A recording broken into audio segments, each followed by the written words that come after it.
반갑습니다. 5월 21일 수요일 아침 시작입니다. 자, 오늘은 21일이죠. 네, 부부의 날입니다. 부부의 날. 둘이서 하나가 됐다 해가지고 21일. 그래서 부부의 날입니다. 맛있는 것 좀 드시고, 오랜만에 또 그런 애정 행각도 조금씩 해보시면 좋겠습니다. 자, 아무튼 오늘 아침에 알려드렸어요. 괜히 저녁에 또 그냥 여봐! 막 이렇게 된다거나, 그러지 않으셨으면 좋겠네요.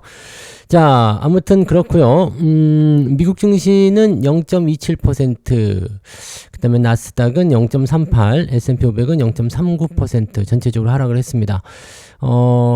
출발 지점은 일단은 약보합 이렇게 출발했는데 그 상황을 그대로 유지한 것 같아요. 그리고 지금 나스닥 같은 경우는 거의 비슷하게 끝난 것 같고 S&P 500이나 다우지수는 음봉 마감이 된 것 같습니다. 그래서 지금 상태로 봐서는 그냥 특별한 건 없다. 그냥 그동안 계속해서 움직였었던 부분들에 대해서 약간 조정의 양상을 좀 보인 것이다, 이런 식으로 해석할 수 있을 것 같고요. 특이한 그런 내용까지는 없다고 보셔야 될 것 같아요. 전체적인 분위기는 나쁘진 않은 것 같은데, 일단 국가 신용등급 하락에 대한 영향은 이제 거의 없는 것 같다라고 판단할 수는 있겠죠. 단지 이제 올라갈 수 있는 어떤 모멘텀이나 또는 주가를 끌어내릴 만한 모멘텀, 이런 것들이 좀 부재했다, 이렇게 보시면 될 것 같아 보입니다. 그래서 부담 요소는 많지는 않아 보인다. 그렇게 보시면 되겠습니다. 자, 뉴스를 바로 들어가서 보도록 하자고요. 특별한 건 없는 것 같아 보이고, 오늘 마감 상황을 한번 보면은, 마감을 봐야죠. 마감 뉴스. 관세 우려가 다시 나온다, 이런 얘기도 있고요. 재료가 없다, 이런 얘기도 나오는데, 이걸 한번 볼까요? 뉴욕 증시 재료 부재 속에서 숨고르기. 시장을 움직일 만한 재료가 없었던 가운데 연속적인 오름세로 인해서 필요가 누적되었다. 계속해서 올라가는데 그냥 재미도 없고 막 하니까 팔아버리자, 이런 식의 느낌이 있었을 것이다 라는 얘기가 되는 거죠. 시장에 주목할 만한 이벤트나 지표가 없었다. 이번 주가 그게 하나도 없어요. 주목할 만한 내용이 없습니다. 주 후반부쯤 되면은 이제 실업수당 청구 건수나 이런 것들 좀 나오는데, 이번 주에는 주목해볼 만한 내용이 별로 없고, 다음 주도 그렇게까지 특별한 건 없어 보이긴 하는데, 아무튼 이번 주는 특이사항이 없다라는 게 중요한 부분이겠죠. 여기다가 이제 어떤 관세 협상이라든지 이런 거가 좀 나와주면 주가가 반등하기 좋을 텐데, 최근 미국과 주요국 간의 관세 협상은 영국을 제외하면 아직 마무리된 국가가 없다. 한국과 일본, 인도 등 아시아 주요 교역국과의 협상이 빠르게 타결될 것이라고 선전했지만 지금은 아직 아무런 진전이 없는 것이다. 그죠.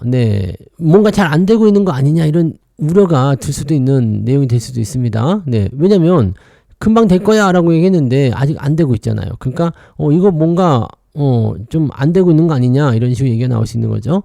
자, 최근에 주가 상승세가 매우 가팔랐고 강세를 지탱할 만한 재료도 부족해서 과열 경계감도 확산하고 있다. 주가가 계속 올라가고 있는데, 자, 올라갈 수 있는 정당한 이유를 대라, 또는 더 올라갈 수 있는 어떤 희망적인 요소를 만들어라 라고 얘기하는 부분들이 아직은 없다라는 얘기죠. 그러니까 시장에 대한 우려감이 현실적으로 나타나고 있다. S&P 500은 그동안 27거래일 동안 20%나 상승했다. 자, 많이 올랐네요. 많이 올랐어요. 그러니까 이런 부분에서 조금 쉬어가자라는 느낌을 가질 수도 있겠다라고 판단이 될 수 있겠죠.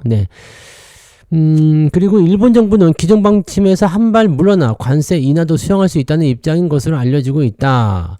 현재로서는 일본이 계속 미국하고 약간 대치관계 비슷하게 좀 나오고 있었잖아요. 그러니까 그런 부분들이었는데, 이제는 빨리 좀 하자, 이런 식으로 나오는 것 같아 보이긴 합니다. 자, 제가 말씀드렸던 부분이 있을 거예요. 지난 4월 달이었죠. 자, 90일간 관세를 연장한다, 유예한다, 이런 얘기가 있었을 겁니다. 자, 이게 어떤 의미를 가지고 있냐면, 적어도 60일 정도는 별 의미 없다라고 말씀드렸잖아요. 그러니까 이제 많이 지났어요. 지나서 이제 6월 한 중반쯤 되면은 이제 7월 달부터는 다시 관세에 대한 그 부분이 수면으로 떠오를 거 아니에요. 그러니까 5월 달은 제일 조용한 날. 그 다음에 아직 급하지 않으니까 6월 안에만 해결해도 된다 이렇게 나올 수도 있거든요. 제 생각에는 지금 얼마 남진 않았어요. 그래서 6월 한 중반 정도쯤 되면 아마 이 관세를 아직 그때까지도 만약에 해결하지 않았다라면 아마도 네, 여러 가지 부분에서 문제가 생기겠죠. 네, 그러니까 그런 식으로 보게 되면은 조만간 이제 관세가 조금씩 네, 개선되고 있다라는 식으로 얘기가 나올 수 있는 모습이 좀 되겠습니다. 그런 부분들 보시면 되겠고 일단은 뭔가 이제 악재가 됐든 호재가 됐든 시장을 움직일 만한 재료가 있어야 되는데 그런 거 없이 그냥 관망하는 형태의 느낌들 이런 것들이 계속 나왔다라고 얘기가 나온 부분이겠죠. 네. 자, 그 다음에 매그니피센트 7, M7은 일단 테슬라는 올랐어요. 네, 테슬라는 일론 머스크가 향후에 5년 동안 내가 테슬라를 이끌겠다. 네, 이렇게 얘기를 했다고 합니다. 그래서 이렇게 되면은 테슬라 입장에서는 야, 일론 머스크가 우리를 버린 것 같아. 일론 머스크가 우리랑 관계 없어지는 것 같아. 라고 생각하면서 우려감을 가졌었는데 이 부분이 좀 해소가 되는 내용이 되는 거겠죠. 그래서 주가가 이제 반등하는 모습으로 연결이 됐고요. 근데 많이 오르지 않았습니다. 뭐 1%도 안 올랐어요. 0.8인가요? 네, 그 정도 올랐던 것 같은데. 네, 아무튼 네, 그래도 얘 혼자 올랐던 부분인 거죠. 나머지도 뭐 내려가는 게 0. 몇 프로 뭐 1%만 막 이렇게 되기 때문에 크게 문제될 건 아닙니다. 자, 양자 컴퓨터 관련한 부분들이 상승세를 보입니다. 글로벌 양자 컴퓨팅 기업 D-Wave 퀀텀이 차세대 양자 컴퓨터 시스템 어드밴티지 2를 공식적으로 출시하면서 주가가 26% 폭등했다. 양자 컴퓨터 관련한 부분에서의 강세가 좀 나타날 수 있겠죠. 자, 소매업체 홈디포는 네, 올해 총 매출이 2.8% 성장할 것이라는 기존의 연간 가이던스를 유지했지만 가격 인상 계획은 없다라고 밝히면서 야, 관세가 인상됐는데도 가격 인상이 없다고? 자, 과연 이거 지킬 수 있겠어? 이런 식으로 얘기가 나왔겠죠. 그래서 약보합으로 마무리되었다. 뭐 특별하게 나쁜 내용은 아닌 것 같은데 그죠? 아머 스포츠는 시장 예상치를 상회하는 호실적을 기록했다고 발표했다. 그러면서 주가가 19% 급등했다. 이렇게 되어 있습니다.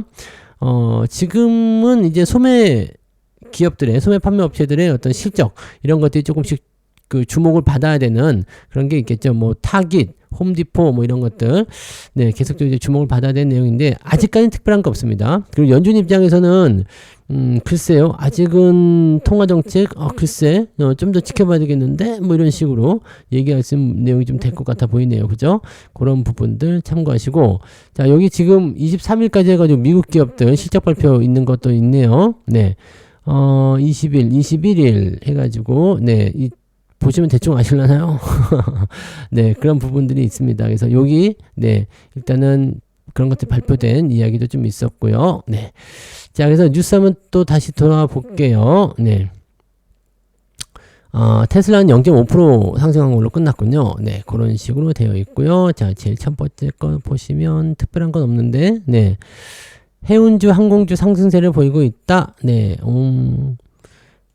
이거는 최근에 이제 경기 동향이 좀 좋아지면 괜찮을 수도 있겠죠.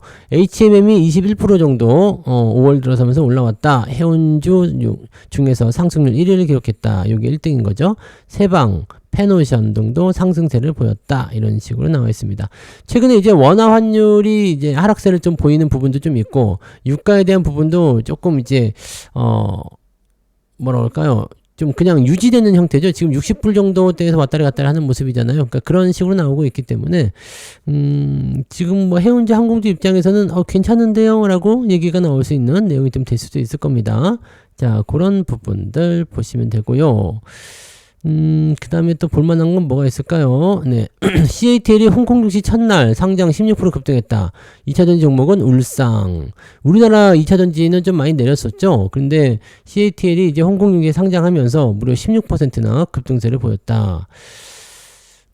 아무래도 이제 CATL이 상장하는 것은 상징적인 의미가 있겠죠. 네, 그런 의미가 있기 때문에 거기에 따른 네, 주가 변동성이 좀 있었을 것이다라고 생각할 수도 있을 것 같은데. 글쎄요, 뭐, 일단은 더 봐야 되겠죠. 네. 지금 미국 쪽에서 이 부분이 나왔어요. 미국의 인플레이션 감축법, IRA 세액공제의 조기 폐지 추진이 있을 것이다.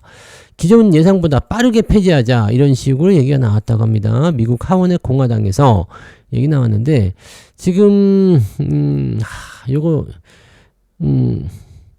AMPC 같은 경우도 지금 보니까 33년에서 32년으로 1년 앞당겼는데 다시 28년으로 또 바꾸게 된다. 무려 4년이나 폐지 시점이 빨라지는 것이다. 이렇게 되고 있네요. 자, 이거는 네, 연도별로 봤을 때 28년으로 바뀌게 되면 이거는 또 네, 그 준비할 수 있는 기간이 굉장히 짧아요. 왜냐면 지금 전고체 배터리 쪽으로 간다고 하더라도 28년 이후 네, 겨우 양산에 들어가지 않겠느냐라는 이야기 나오고, 보통 이제 30년 정도가 돼야지 이제 상용화될 것이다, 뭐 퍼질 것이다 이런 얘기도 있거든요. 그러니까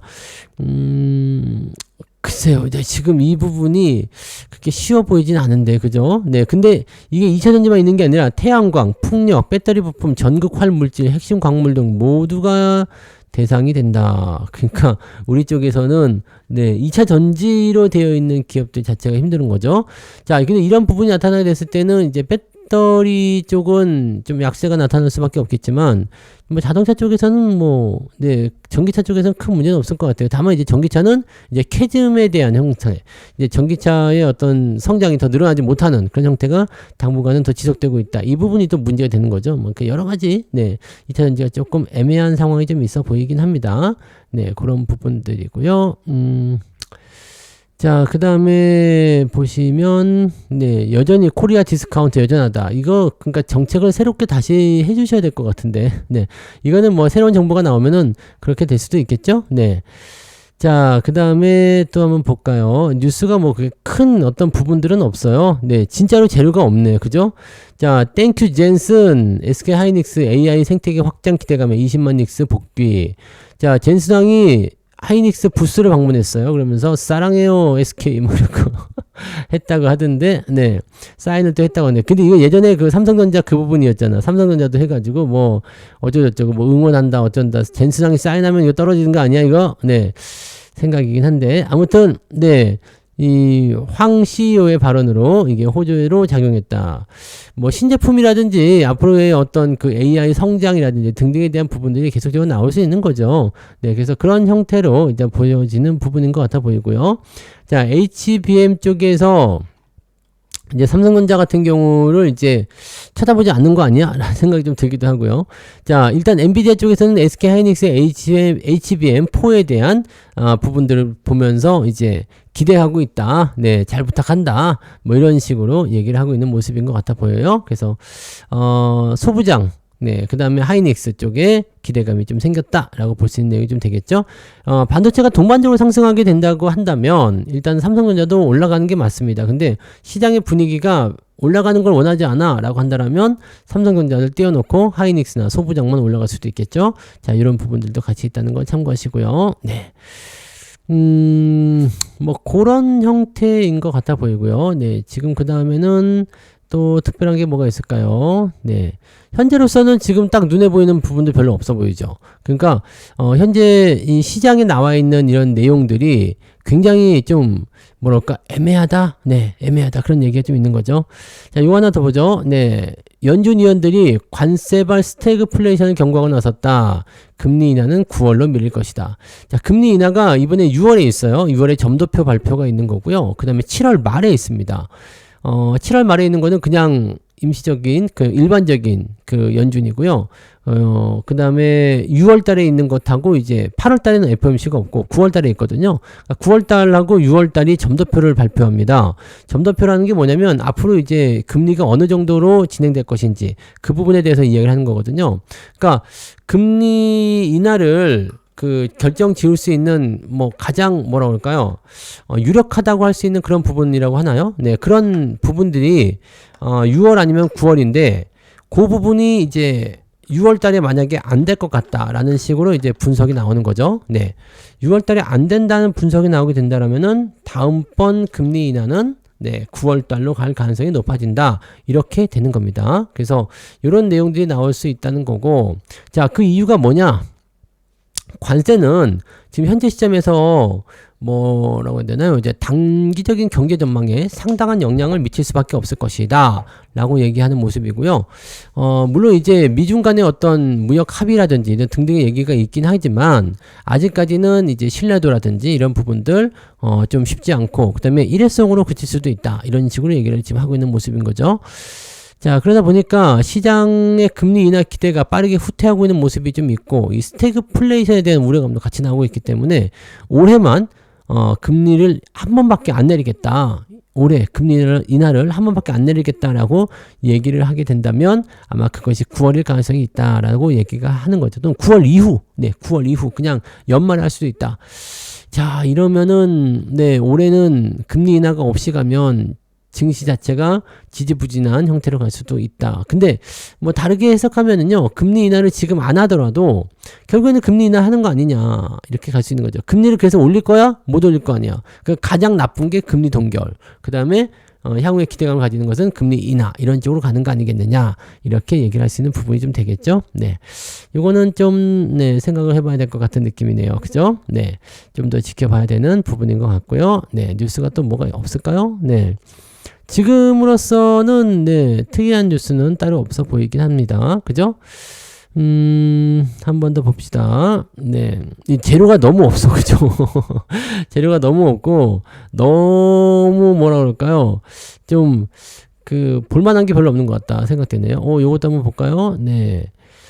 분리과세 수혜주를 찾아봐라. 이건 뭐 배당소득이 높아진 것들이겠죠. 도마오름 배당소득 분리과세, 이번엔 정말 가능한 건가요? 대선 후보들의 공약, 이번에는 민주당, 그 다음에 국민의힘 뭐 전부 다 내용은 다르지만 배당소득에 대한 분리과세 이야기를 하고 있어요. 그래서 지금 현재로서는 이제 이런 형태의 느낌이 좀 나올 것 같다 보여집니다. 괜찮을 것 같다 보여지고요. 기아를 예상 수혜 종목으로 지목을 했다. 지금 기아 같은 경우 7%가 넘게 나오죠. 배당 성장률이. 그래서 배당 수익률이 7% 넘게 나오면은 기아 괜찮아요. 기아 괜찮습니다. 주가가 더 밀리지 않는 상황이다라고 한다라면 뭐 지금 위치에는 아주 좋을 것 같죠. 그다음에 자동차 쪽 같은 경우는 이제 성장에 대한 기대치가 높기 때문에 추가 상승 가능성도 분명히 있을 거라고 보여집니다. 늘어나는 배당소득 분리과세 수요층 해가지고 금융소득 종합신고자가 크게 증가했다. 여러분들도 좀 이 안에 포함되어 계시겠죠?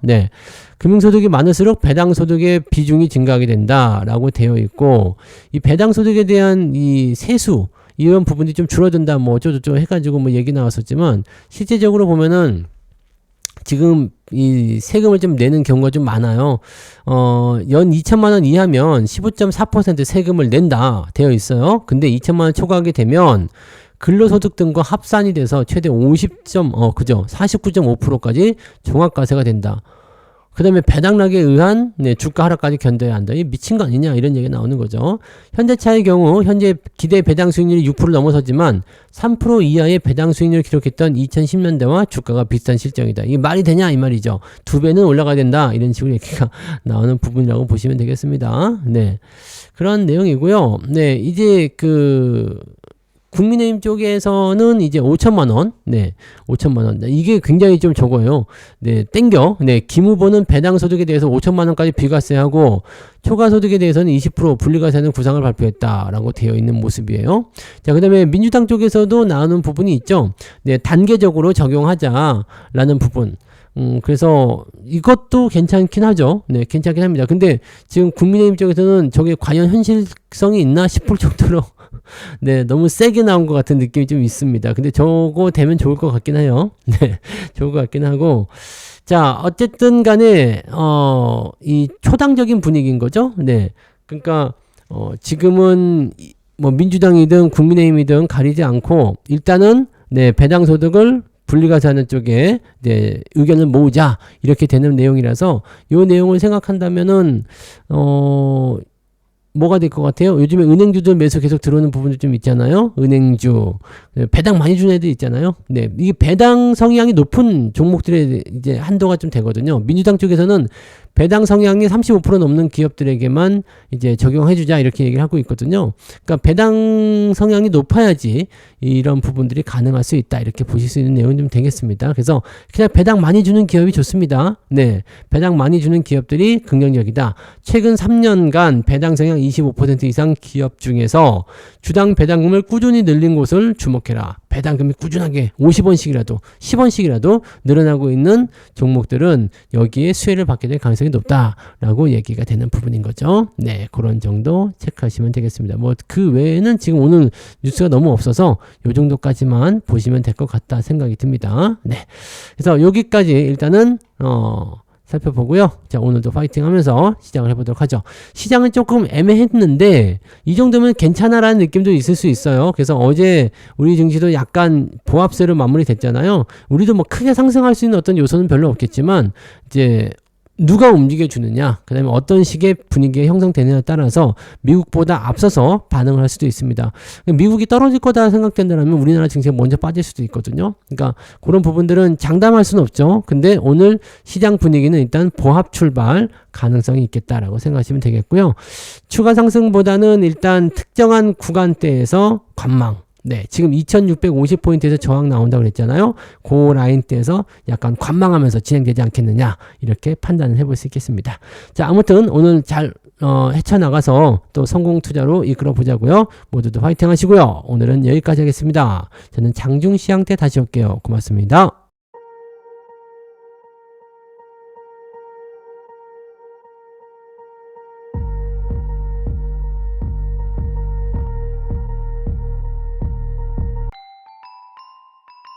본 방송에서 제공되는 모든 정보는 투자 판단의 참고 자료이며 투자의 최종 책임은 본 방송을 이용하는 본인에게 있습니다.